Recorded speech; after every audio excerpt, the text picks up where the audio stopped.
Hello. आज start करते हैं 11th क्लास के पहले चैप्टर के न्यूमेरिकल पार्ट को। उसके पहले आपके थ्योरेटिकल वीडियोस पड़े हुए हैं, तो इस वीडियो को अगर आपको समझना है तो आपको सबसे पहले वो वीडियोस देख लेने चाहिए, जिसमें आपके डायमेंशनल एनालिसिस के बारे में आपको पता चलेगा, आपको सिग्निफिकेंट डिजिट्स के बारे में पता चलेगा और उनको कैसे राउंड ऑफ किया जाता है उसके बारे में आपको पता चलेगा। तो आप पहले उसको देख लेना, फिर इन क्वेश्चंस को आप देखोगे तो आपको समझ में आएगा। और मैं आपसे आग्रह करूंगा कि चैनल को सब्सक्राइब करो, शेयर करो, जितना हो पाए मेरा सपोर्ट करो।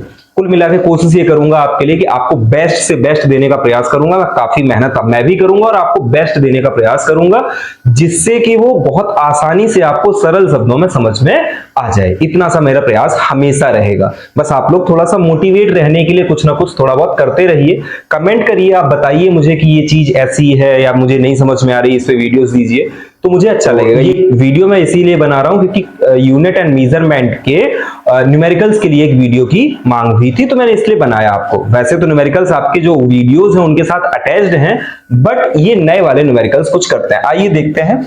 जैसे अगर मैं बात करूं, पहला है आपका क्वेश्चन, दिखाई दे रहा होगा आपको, ऐसे दिखाई दे जाएगा, इस तरफ से देखना। लिखा है how many significant figures are in 0.00450।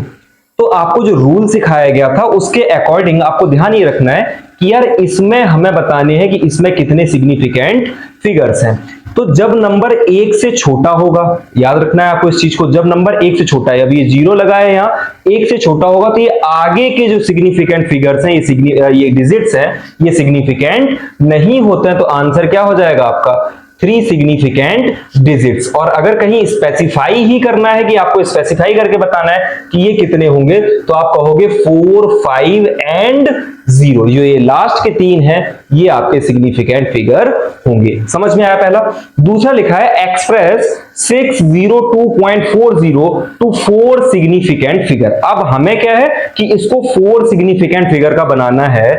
अगर हमें ऐसा कुछ करने को दे दिया जाए, ध्यान ये रखना है कि यार 4 सिग्निफिकेंट फिगर रखना है, ये नंबर 0 से बड़ा है, मींस कि ये आगे के सारे तो सिग्निफिकेंट वैसे भी हैं, तो 602.40 है, ये वैसे तो 5 लग रहा है। अगर हम इसके ये पीछे का 0 हटा दें तो ये कितने का हो जाएगा आपका, वैल्यू में भी कोई चेंज नहीं रहेगा और ये आपका आंसर हो जाएगा कि आप इसको लिखो 60.2, इसी को लिखेंगे 60.2.4। ये जो रहेगा ये आपका कितने हैं, 4 सिग्निफिकेंट फिगर्स का है। अब अगर ऐसा ना हो, मान लेते हैं ऐसा नहीं लिखना है आपको, या ऐसा कोई ऑप्शन ही ना मिले, मान लो ऑब्जेक्टिव क्वेश्चन हो, कॉम्पिटिटिव लेवल की अगर हम बात करें, ऑब्जेक्टिव क्वेश्चन हो, और अगर ये ऐसा ना हो कि अगर ये ऐसा है, समझना इस चीज को, अगर हम इसको ऐसा कर लेते हैं, ध्यान देना, अगर ये ऐसे ना होके अगर हम इसका ये डेसिमल पॉइंट इधर खींच लाए, ये डेसिमल पॉइंट इधर ले आए, तो क्या हम इसको ऐसा लिख सकते हैं 6.6.024 इंटू 10 टू दी पावर कितनी है भाई, ये 1 2 ही तो आगे गए हो आप, ये 1 2 आगे गए हो, तो 10 टू दी पावर क्या 2 लिख दिया। तो अब इसमें कितने सिग्निफिकेंट फिगर हुए, ये 4 सिग्निफिकेंट है, ये बाद का बेकार है क्योंकि ये इन जो पावर्स में होते हैं उनकी कोई वैल्यू नहीं होती। तो आपका ये आंसर भी हो सकता है आपको लिखा मिले, चाहे आप इसको लिखना और चाहे आप इसको लिखना, दोनों ही आपके क्या माने जाएंगे, सही माने जाएंगे। अब ऐसे थर्ड क्वेश्चन को अगर हम देखें, लिखा है round off 3.7865 to 3 significant figures. हमें 3 सिग्निफिकेंट फिगर्स तक इसको लेके जाना है, राउंड ऑफ करना है। राउंडिंग ऑफ सिग्निफिकेंट फिगर्स मैंने समझाई है आपको, तो उसमें क्या करना है, इसमें 3, वैसे देखा जाए तो 3.78 हम आंसर कर देंगे, बट हमें इसको राउंड ऑफ करना है 6.5 को, और 6.5 आपका क्या है 5 से तो बड़ा ही है, और 5 से जो बड़ा होता है तो वो आगे वाले को क्या कर देता है, बढ़ा देता है। तो इसका अगर आंसर हमें लिखना है तो हम आंसर लिखेंगे 3.79, या तो लिखें 3.79, या तो आंसर लिखें। और इसके अलावा अगर हमें लिखना है तो इसके आगे हम 2 0 भी लगा सकते हैं, ऐसा भी आंसर इसका हो जाएगा 3.79 और लेकिन डबल 0 में फिर ये सिग्निफिकेंट हो जाएगा, तो इतना ही आंसर आपका होगा। आंसर कितना होगा 3.79। अच्छा, एक चीज और ध्यान देना, क्योंकि नंबर 1 से बड़ा है तो बाद के भी वो सिग्निफिकेंट हो जाएंगे ना आपके, तो वो सिग्निफिकेंट ना रहे, इसलिए आपका आंसर क्या होगा 3.79 होगा। गलती कहां होती है कि हम लोग इसमें 3.78 कर देते हैं, 8 ना होके वो क्या होगा 65 है। जैसे किसी दुकान पे आप जाते हो, अगर 0.49 पैसे हैं तो आपको वो पे नहीं करने होते हैं, लेकिन अगर वो 50 है तो आपको वो पे करने होते हैं, राउंड ऑफ होके वो नेक्स्ट डिजिट में कन्वर्ट हो जाता है। वही सेम रूल यहां भी एप्लीकेबल है।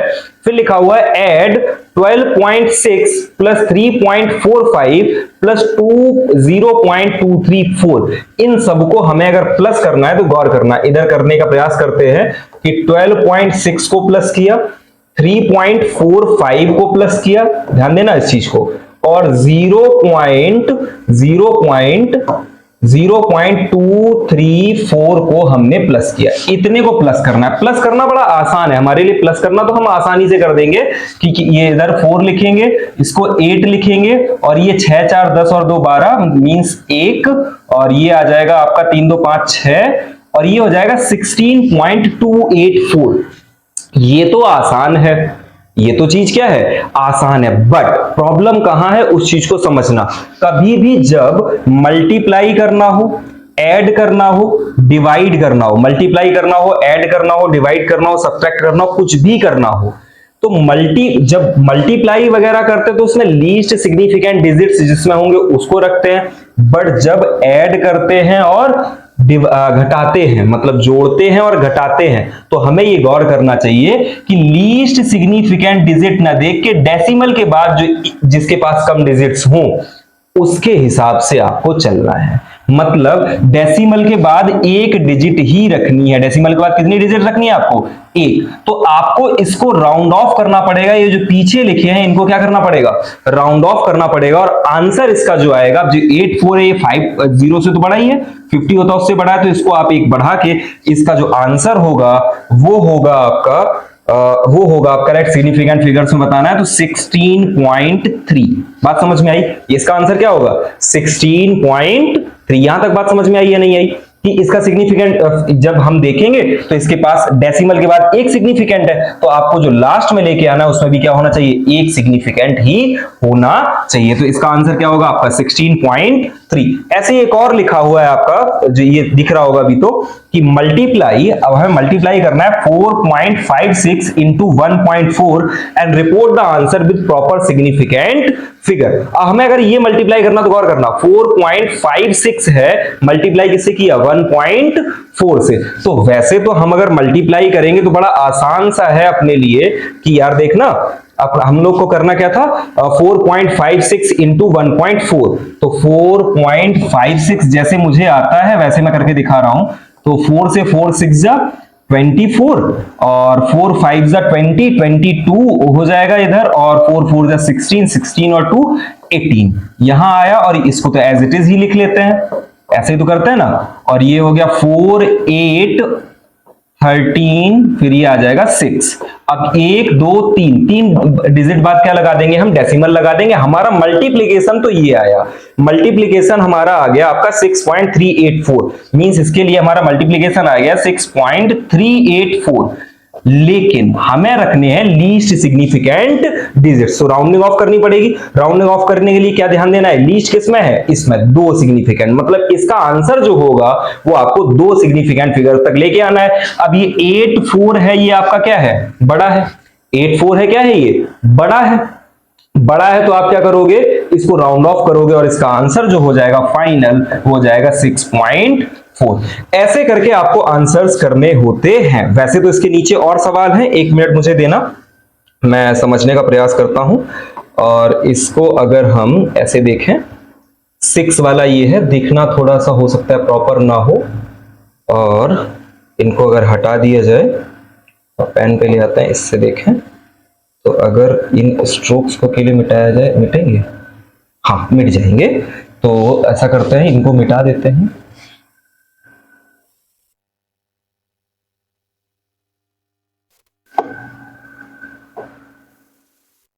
चलिए, हाँ, अब नेक्स्ट 6 क्वेश्चन पे आते हैं हम लोग। 6 क्वेश्चन की अगर हम बात करें तो लिखा है subtract 15.78 minus 3.4 and give the answer with correct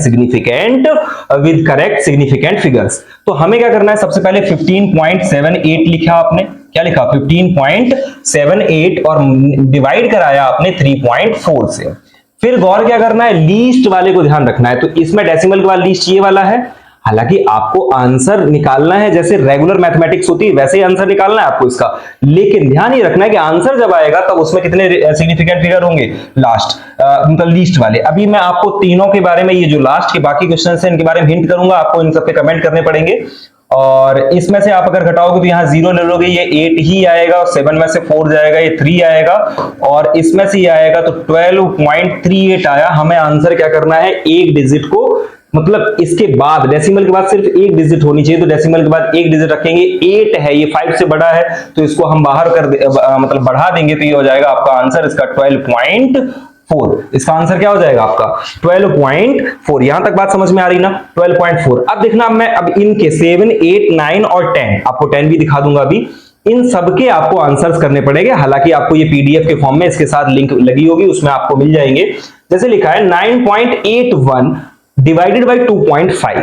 अब मल्टीप्लीकेशन और डिवीजन में क्या होता है उस चीज को आप ध्यान, मल्टीप्लीकेशन का बता ही चुके इसके पहले, तो डिवीजन में क्या होगा हमें ये ध्यान रखना पड़ेगा, सबसे कम सिग्निफिकेंट फिगर यहां है, आपका जो आंसर होगा उसमें 2 सिग्निफिकेंट फिगर्स होने चाहिए। इतनी सी बात आपको ध्यान रखना है। इसका जो भी आंसर आए आप कमेंट करिए, इसका जो भी आंसर आए आप कमेंट करो, ठीक है ना। और ऐसे ही फिर लिखा है the length of object is इतने, how many significant figure does it have. तो अगर ऐसे कोई चीज दे रखी है, सेंटीमीटर में है या मीटर में, हमें इससे लेना देना नहीं है, लेकिन ये 12.16 है, तो अगर आप डायरेक्टली इसको देखोगे तो 1, 2, 3 और 4, ये बड़ी है ना संख्या, बड़ी है, तो फिर ये सारे सिग्निफिकेंट है। डेसिमल के बाद की 0 तो सिग्निफिकेंट होते ही है, तो ये चारों सिग्निफिकेंट हो गए। कैलकुलेट, इसको कैलकुलेट करने को कहा है, और कहा है आपसे कि एक्सप्रेस इट, इसको कैलकुलेट करने को कहा है, उसके बाद कहा है एक्सप्रेस इट, ये लिखा है and express the result in scientific notation with correct significant figure. आपको गौर ये करना है कि यहां फिर से आपका एडिशन है, यहां क्या है, ये पावर से लेना देना नहीं है, आपको एडिशन है अगर इधर, तो आप सिंपल सा क्या याद रखोगे, जब एडिशन है इधर तो आप सिंपल सा याद क्या रखोगे, गौर करना इस चीज को। अगर एडिशन है तो 2.34 और 5.6, चाहे तो आप इनको खोल लेना, चाहे तो आप इनको क्या करना है, ब्रैकेट को खोल लेना तब भी, लेकिन जो आंसर करना पड़ेगा उसमें आपको ध्यान रखना है कि सिर्फ कितने सिग्निफिकेंट फिगर हो, 2 हो, वो भी डेसिमल सिर्फ एक, नहीं सॉरी 2 ना हो, डेसिमल के बाद जो हो 2 नहीं होंगे, जो डेसिमल के बाद सिर्फ 1 पॉइंट आपको रखना है, इतना सा याद रखना। क्योंकि आपका एडिशन है, एडिशन में सिर्फ जो सिग्निफिकेंट फिगर होते हैं उसमें लीस्ट देखा जाता है डेसिमल के बाद कितने हैं, उस चीज को आपको ध्यान रखना है। फिर आपका लास्ट वाला है मेजरमेंट गिव्स इतने kg, how many significant figure are present. तो इसका आंसर भी आप कमेंट करना, बहुत आसान सा है, आप कर पाओगे। इसके बाद हम लोग बात करते हैं नेक्स्ट कि अगर ये होते आपके डायमेंशनल एनालिसिस के क्वेश्चन, किसके क्वेश्चंस होते, डायमेंशनल एनालिसिस के। जैसे लिखा है check the dimensional consistency of equation v equals to u plus 80। हमें ये पता करना है कि ये इक्वेशन दोनों तरफ बराबर है या नहीं है। कुल मिला के हमें निकालना है LHS जो हो वो RHS के बराबर होना चाहिए। LHS को किसके बराबर बताना है, RHS के बराबर बताना है। तो अगर हमें डायमेंशनल कंसिस्टेंसी देखनी है तो V के लिए हमें पता है डेरिवेशन क्या आया था, वेलोसिटी होती है आपकी LT-1। वेलोसिटी क्या होती है, LT-1। इसको इक्वल होना चाहिए किसके, U के। U भी क्या होता है, इनिशियल वेलोसिटी, वो होती है आपकी LT-1। क्या होती है, LT-1। और जितनी चीजें अभी जो जैसे वो प्लस में है ना, तो इसकी भी डायमेंशनल एनालिसिस जब करेंगे तो ये भी बराबर होना चाहिए किसके, LT-1। ये वेलोसिटी दोनों वेलोसिटी प्लस होंगी ना, ये भी वेलोसिटी और ये भी वेलोसिटी ही होनी चाहिए। तो इसको आप प्लस किया, और एक्सेलरेशन का हमें पता है LT-2, और इसके साथ जब हम t का मल्टीप्लाई करेंगे तो गौर करना, ये t क्या हो जाएगा, एक कट जाएगा, यहां भी LT-1 और इधर भी क्या आ जाएगा, LT-1। और एक जैसी क्वांटिटी को जोड़ने पे रिजल्ट तो वही रहता है। और इसी हिसाब से आप क्या कर दोगे, hence LHS equals to RHS and this equation is dimensionally correct. ये इक्वेशन आपकी डायमेंशनली क्या है, करेक्ट है, इतना आप बता दोगे। ये बात समझ में आई, ये बात समझ में आई।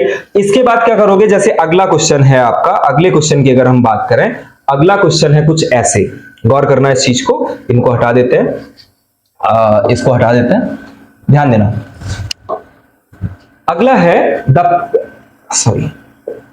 है the period T of a simple pendulum depends on its length. आया हुआ क्वेश्चन है, कई बार आपका टीचर आपसे पूछेगा, जहां भी आप पढ़ोगे उसमें आपसे ये पूछा जाएगा, the period T of a simple pendulum depends on its length L and acceleration due to gravity G, using dimensional analysis derive a possible relation for T।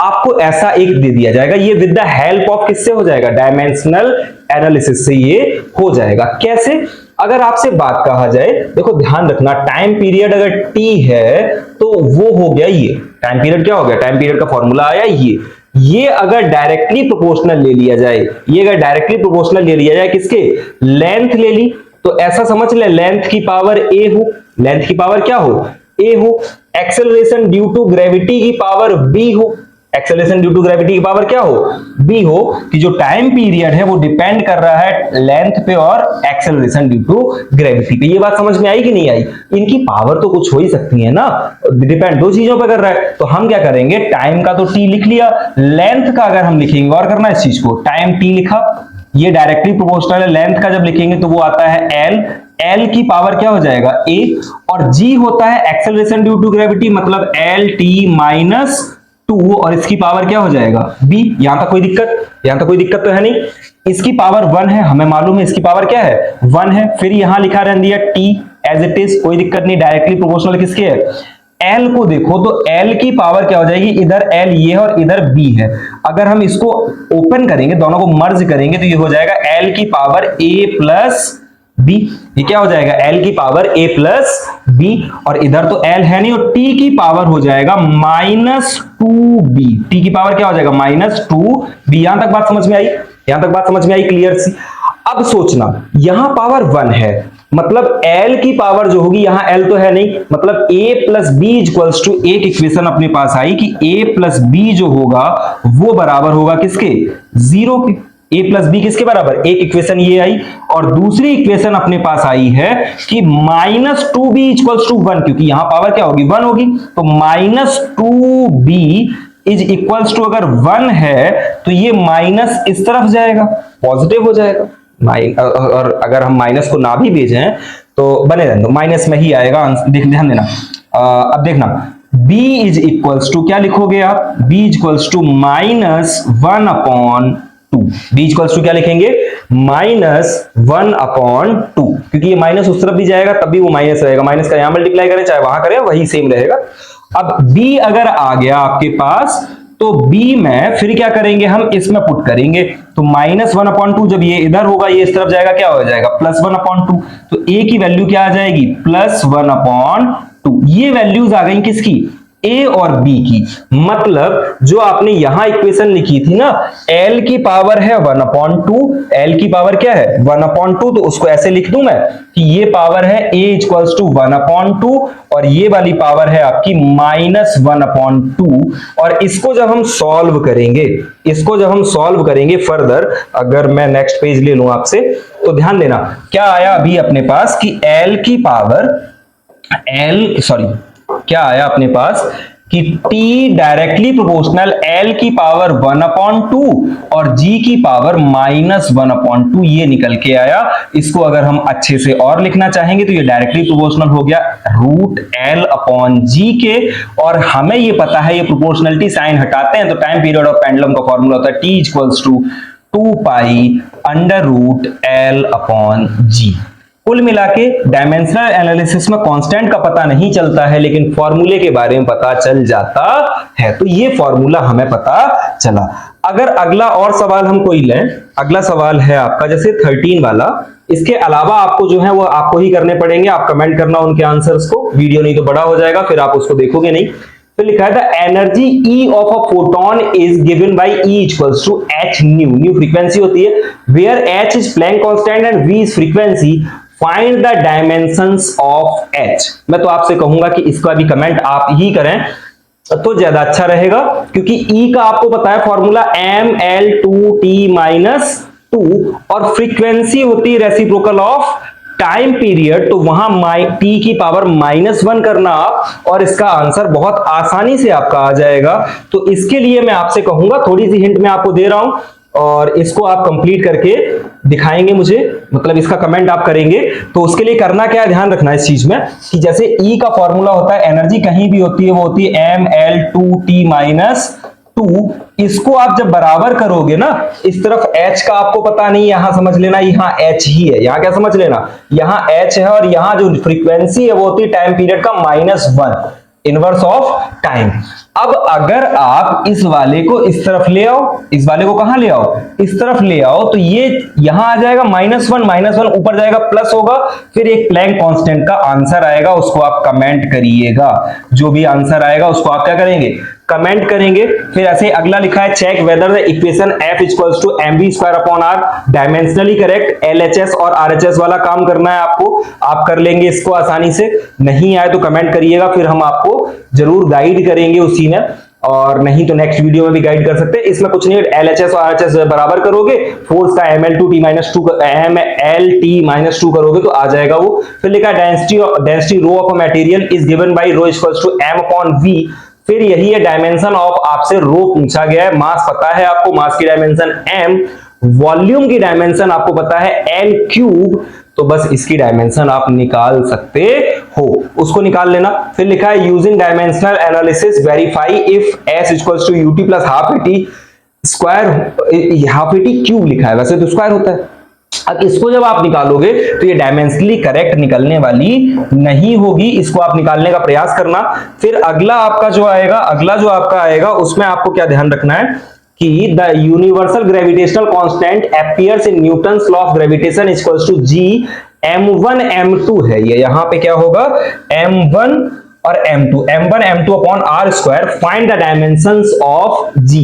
आपको इसमें g की डायमेंशंस निकालनी है, करोगे क्या, f की डायमेंशनल फॉर्मूला आपको पता है, फोर्स होता है mLt-2 और g का एज इट इज लिखा रहने दोगे, इसके नीचे लेके आओगे m1 m2, तो दोनों को किलोग्राम किलोग्राम दोनों को नीचे लेके आओगे, और ये r स्क्वायर जो आएगा ये मल्टीप्लीकेशन में ऊपर जाएगा तो न्यूटन के साथ metre square upon kilogram square होगा। सबके लिए डायमेंशनल फॉर्मूला निकालोगे तो फिर ये आपका निकल के आ जाएगा। क्लियर हुआ, ये दोनों ही आप निकाल लोगे। फिर उसके बाद अगर 18वें की बात करें तो the speed of sound v in gas depends on the pressure p density, और ये डायमेंशनल फॉर्मूले से आपको इसका आंसर निकालना है। जो लोग इसको कमेंट करेंगे वो बहुत अच्छा मानूंगा मैं उनको, वो अच्छा पढ़ाई कर रहे हैं, बहुत आसानी से, जैसे आपका पेंडुलम वाला सवाल निकला है ऐसे ही ये निकलेगा।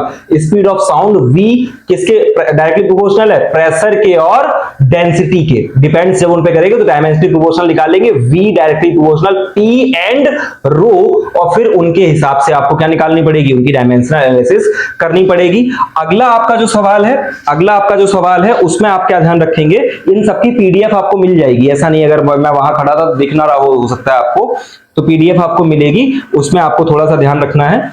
अब ध्यान रख देना, अगला है the power P delivers by a force is given by P equals to F into V where V is velocity, check the dimensional correctness of this relation. तो पावर का निकाल लेना, फोर्स और वेलोसिटी का निकाल लेना, देखना अगर वो सही मैच कर जाए तो डायमेंशनली करेक्ट, अदरवाइज नहीं है। यहां भी the dimensional of a quantity x are given by x दिया गया mL2t-3 है यहां, और यहां a-1 है, दोनों जगह क्या है, माइनस है, इस चीज को थोड़ा ध्यान रखना, इधर भी माइनस है और इधर भी क्या है, माइनस है। और फिर आपको इस क्वांटिटी के बारे में बताना है कि ये क्या होगा, हिंट दिया है, think of electric potential and resistance. हालांकि ये 12th क्लास का पार्ट होना चाहिए था, लेकिन आप अगर करना चाहोगे तो इसको कर लोगे। कुल मिला के ये सारे न्यूमेरिकल्स मैंने आपको सॉल्व करके बताए, और जो ना आए उसको समझना, कमेंट करना मुझे, और जहां भी दिक्कत आ रही हो वहां पूछो, कमेंट करो, मैं आपको जरूर बताऊंगा। प्लस मेहनत करते रहो और बड़ी अच्छे मन से पढ़ाई करो, बिना सारी चीजें सोचे, जो होना है वो होगा। दुनिया में सारी चीजें अपने कंट्रोल में नहीं होती हैं, मेहनत करो। एक वो कहानी है ना, तुलसीदास जी कह गए कि सुनो भरत भावी प्रबल, बिलख कहो मुनिनाथ, हानि लाभ जीवन मरण जस अपजस विधि हाथ। ये सब जो चीजें होनी है वो सब ईश्वर के ऊपर छोड़ो, मेहनत अपने हाथ में, मेहनत को करते रहो जितनी कर पाओ। और वीडियो अच्छा लगा हो तो थोड़ा सपोर्ट करिए और मेहनत करते रहिए। ठीक है, थैंक यू।